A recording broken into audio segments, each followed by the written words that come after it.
Okay, this presentation is on the first chapter of our strategic management text. And the reason I want to talk about this particular topic is that frankly, it talks about all of you. We talk about business management, and that's the degree you're going for, and that's what we talk about a lot. But the truth is that you're going out to lead companies. You're going out to be the managers, the leaders, the movers and shakers, the people who are in charge of companies. That's one of the reasons that we have a course like this. We often instead talk about specific aspects of a business. Marketing, accounting, finance, all those different things are great, but this one talks about the big picture, the strategy involved, how we are going to lead a company. And that's really what this whole course is about. Now, let's talk about then how much difference you think you're going to make as a manager, as a leader of an organization. Remember that actually succeeding in a company, in any company, is incredibly difficult. The odds are stacked against you. To make it past a year, make it past 5 years, huge. Taking over a company that is currently active and successful doesn't mean that you're going to make it another 5 or 10 years. Usually you have periods of prosperity and then the business falls. We see that in companies all the time. You look at Sports Authority, currently going bankrupt. Well, it was making lots of money a few years back. Everyone loved it. Now it's gone. Walmart has had its heyday and is now, in my opinion, on a period of slow decline. It's hard.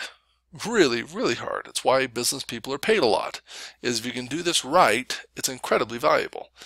But a couple different ways we can look at leadership here.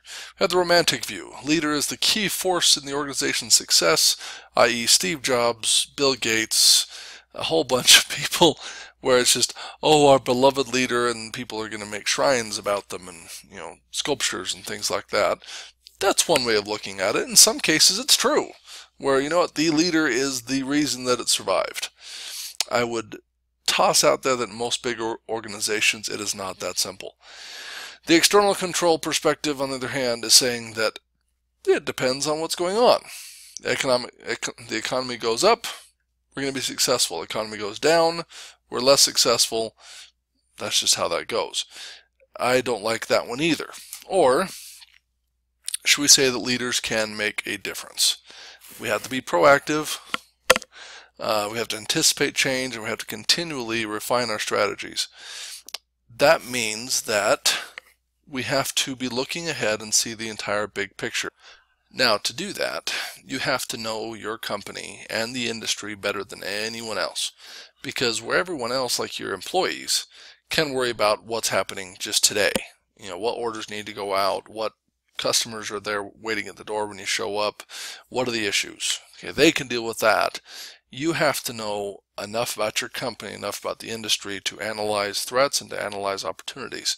So, thoroughly understand your resources, your capabilities, because often you'll have something that pops up that, hey, we could do this, that'd be amazing. We don't have the resources for that. We don't have the capability. We're not good enough. We're not big enough. We're not swift enough, whatever. You have to know all of that stuff. Now, we can make a difference. Often you have things that come down the pike. Now I'm just talking about opportunities. Now we're talking about threats that can have very negative consequences no matter what you have planned. No matter how well you're planned out, strange things can happen.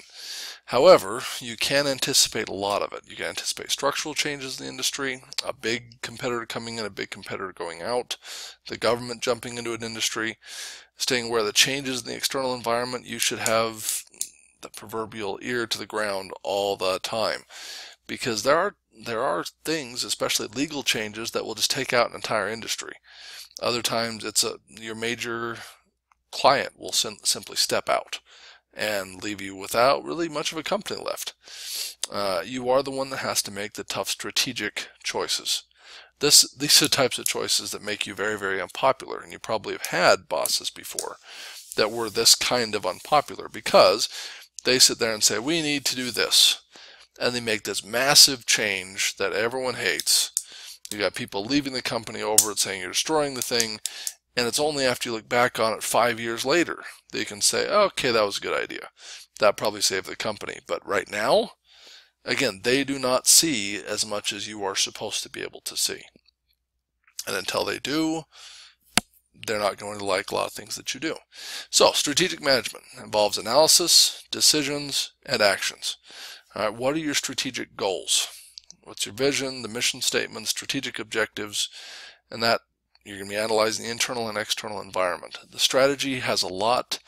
You're looking at your own company, yes, you're analyzing what you're able to do, but you're also looking a lot outside of the company. You're looking around and saying what's going on in the industry. In the decision area, what industry should we compete in? There are a lot of decisions like this where you're saying, okay, where should we target our products? Who do we want to compete with? What do we want to do? Sometimes people think too simplistically about, oh, we have this product, we'll try and sell it. Well, all of those decisions that we talk about in other classes like marketing, where should we target? Which industry should we go into? How should we position our products? All of that comes back to your desk, where you're having to say, you know what, I think we should go with, the economy, the product. We should go as low as possible and try to undercut everybody else. Well, think of the long-reaching effects of that decision. If you decide to go with the cheap version, what if instead you go with the high-end version? Okay. What kind of effects does that have 10 years from now, 15, 20 years from now? Well, that's huge. That's the difference between Prada and Walmart. One's economy and one is high-end. Well, there's two very, very different companies. And neither one of them is right. It's a matter of which one will make you successful. Your actions, we have to allocate the necessary resources. We all know leaders who have said, we're going to do this, and they don't allocate the appropriate resources, and so it fails. Not because it couldn't have been successful, we just didn't put enough resources there. Resources could be money, could be equipment, could be facilities, could be people. Often it's people. And then we need to design the organization the correct way. All right. Now, two fundamental questions. How should we compete in order to create competitive advantages in the marketplace? Competitive advantages are what we're looking to figure out. Competitive advantages are exactly what they sound like, but they're very, very important in business because you need something to say about your company. We do this better than our competitors. Whatever that is, it can be something small, doesn't really matter. It can be something fairly insubstantial that your competitors look at and say, that's nothing. Well, if your customers believe that that is an advantage, then it works. This could be your packaging. It could be your shipping. It could be any kind of things. But it's an advantage that means you have customers coming to you that could easily go anywhere else. That's your advantage. Now, how do we create them that can be sustained is the next question. So we have these advantages, but how do we make it to where it can be sustained? An example of this that's a simple example is our semi-trucks. Okay, the big tractor trailers out on the freeways. They used to be shaped more like a Mack truck, where it's just a box followed by another box, right? You've got the little just square, almost a rectangular shaped cab, and then you've got the big trailer. Well, those aren't very aerodynamic, are they? It's just a block. So what somebody started doing, this one guy crawled up there and put a big sheet of plywood up on top of his cab, lashed it down to where the wind, when it hit the cab, would spill up over the plywood and up over the top of the cab. It made his truck, which suddenly was very, very weird looking, made it just a little bit more aerodynamic. What do you think that did to his gas mileage? Well, it was a little bit better. Over hundreds and thousands of miles that those guys drive, it kind of added up. Well, at first people laughed, and then they realized, wait a minute, that guy isn't spending as much on gas or diesel as I am. I'm going to do the same thing. And you have a whole bunch of guys tossing sheets of plywood up on top of their cabs until they figured out, okay, let's make it for real, and now you have the more streamlined design. Well, that sheet of plywood was a competitive advantage for whoever started it.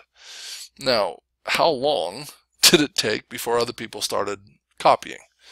Well, not very long. We call it benchmarking in business. It means you take a look at your competitors and say, what's he doing? What's she doing? Can we do the same thing? Yes, let's do it then. It's very simple, but it's also something to depend on. So you know what, if we do this, our competitors are going to copy it if it looks like it's working. So how to create something that is hard to copy or substitute? Those are hard. I would argue that there is no competitive advantage that you can keep forever unless you're talking about a scarce resource that you can sit on like diamonds. If you're just the only one who has diamonds, then you can keep that. Otherwise, they're going to eventually figure it out. Even the ones that are very complex or very hard to copy, give it a decade or two and they'll be copying you. So we not only need to create these competitive advantages, we need to figure out a way to keep them. If we can't keep them, we need to create new ones over and over and over again. Okay. Now, this is an important note. Operational effectiveness is not enough to sustain a competitive advantage. It's a fallacy, unfortunately, to say, we'll just do what we do well and people will keep coming to us.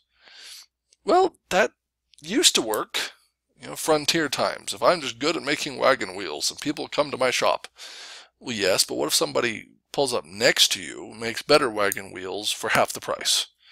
Well, your good wagon wheels are, well, you're out of business. They're no longer needed. You had a competitor step in front of you, and you're done.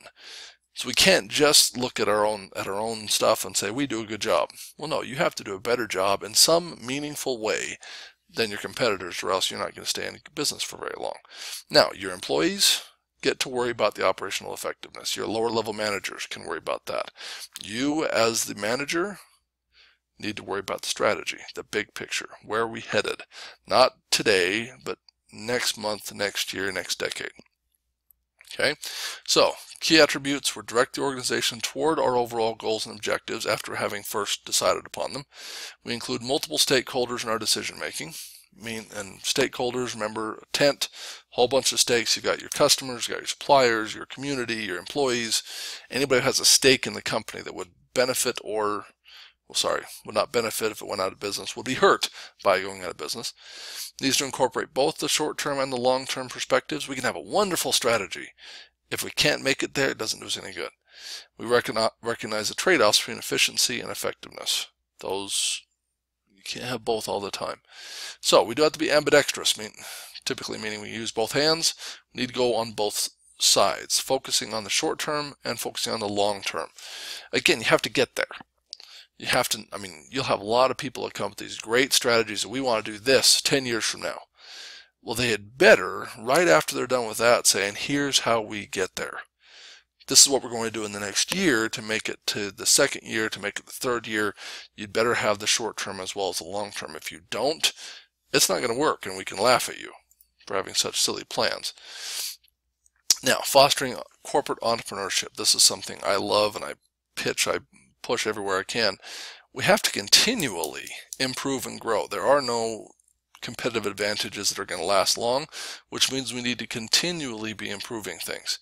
Now, first thing to realize is that all of those changes will not come from you.